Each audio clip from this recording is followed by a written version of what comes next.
In this Burnout Extra, I'm going to go over a few features for a 2021 Dodge Charger.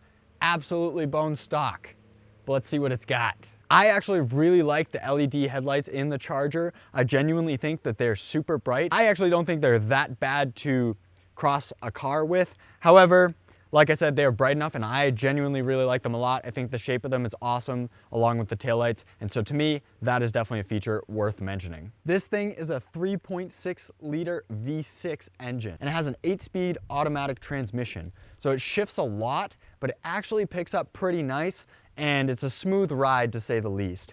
But the gas mileage itself, it actually gets like 35, 37 miles to the gallon from my experience on the highway. And in the city, I think I was averaging about 19 to 22, depending on where I was driving. So that's pretty solid for a 6-cylinder in the city and on the highway for that matter.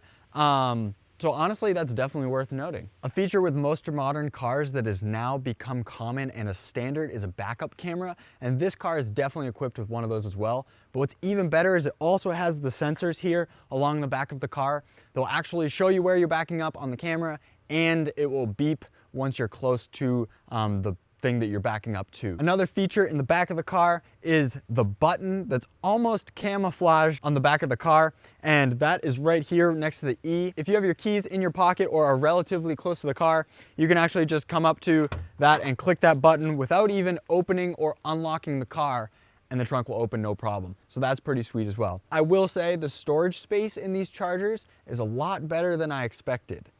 I fit a lot of junk in here. Another feature on the Charger is a no cap filler neck. So ultimately you just stick the gas nozzle right into it and it won't spill or anything like that. It's honestly easier when you're at the pump, to be frank.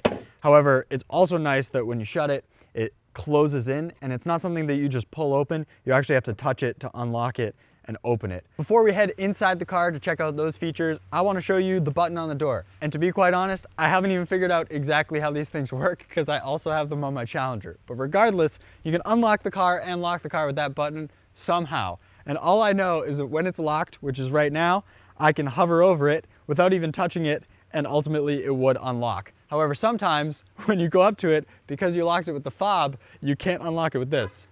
And so it locks. And I don't understand why. So this might be a given feature with these Dodge Chargers, but the sunroof is awesome. Yeah. And it's actually pretty quiet too because of the wind guard. So 10 out of 10 recommend this bad Larry. Speakers in this car are pretty good. I don't know what brand they are. I haven't actually researched that, but the bass is nice and it's not like overpowering, but at the same time, it's not wimpy either. So I definitely think that they're pretty cool. One thing I'd also like to mention is the screen. Now, I compare it in a different video actually to my Challenger and the screen in the Challenger, but ultimately this screen is fairly nice and very responsive. So some phones or touchscreen phones, like you'd click it and there's a delay between it when it actually adjusts and realizes where you clicked. This screen is actually similar to an iPhone where it's very quick. The response time is very fast. So I actually really like that. And it does have Apple CarPlay. The older Dodge models, I believe it's 2018 and under, don't quote me on that, but anything newer than around 2018 for Dodge now has Apple CarPlay installed automatically, where before then it doesn't. These cars come with heated seats, but I actually hate heated seats, but it comes with air-conditioned seats, and that's baller. And I mean, that's awesome. It's so cool.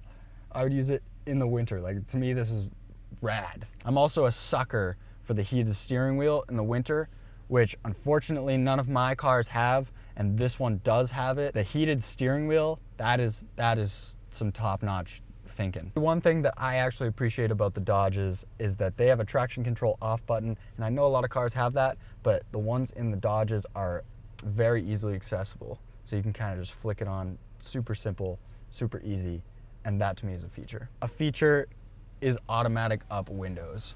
That's awesome because, you know, a lot of cars nowadays have automatic down windows, but they don't have automatic up. Obviously there's a speedometer, there's the tire pressure monitor that will tell you the tire pressure, coolant temperature, trans temperature, oil pressure, as well as your oil life and battery voltage. So that's pretty sweet. And then it tells you your fuel economy. You can reset that at 2 different times, so you could have multiple going at once. That's pretty nice. There's trip info for trip A, trip B, per usual. And then ultimately you can store a few messages on there as well to either send out or receive. That's gonna be all for this video on this 2021 Dodge Charger. I've been driving it around for a little bit because, as you know, my Challenger got into a crash. If you haven't checked out those videos, be sure to check those out and stay tuned. Definitely subscribe, hit the notification bell if you want to be notified when we post new videos. We are uploading all the time. We're trying to get to potentially 3 times a week, but more content is coming your way, packed full of awesome shenanigans and awesome tutorial videos coming your way. So be sure to subscribe, definitely like the video. If you find this car cool or you want to see more videos like this, leave a comment down in the comments if that's if you have a recommendation or something like that that we should cover. But that's going to be all for this video. So thank you for watching, thank you for your support, and until next time.